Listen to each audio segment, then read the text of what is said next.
If you are a cinephile, a movie buff, or a movie connoisseur, I really need your help because there is something that has been bothering me for days now, and there is a story behind it.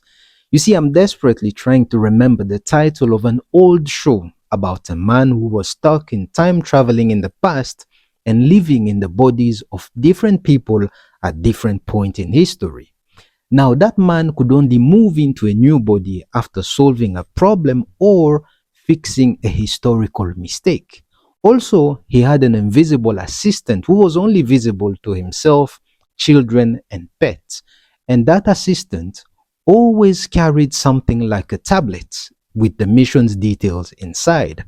But more importantly, at the start of each episode, the man would rush in front of the mirror to see if he was back in his time and in his body, or if he was still stuck in someone else's body. Does that ring a bell? Now, this is the story behind it. You see, I watched that show as a child every day of the week, but I rarely finished an episode because all the children in my neighborhood would go to watch TV at one of our neighbors' house, and that was the only neighbor who had a TV. However, as soon as the father of the house entered the living room from work, it was like a pack of lioness arriving at the water hole in the African savannah where antelopes were drinking water. And in that moment, we all knew what time it was. All the children left that room quietly while someone was gently putting the remote control near that man's seat for him to watch the news. African parents.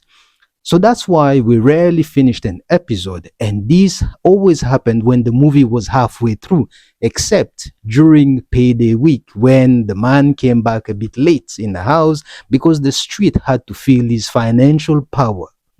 Now, as an adult, I just want to watch it without the stress and finally understand what that show was about because it was fascinating. Please help. We, ni nini?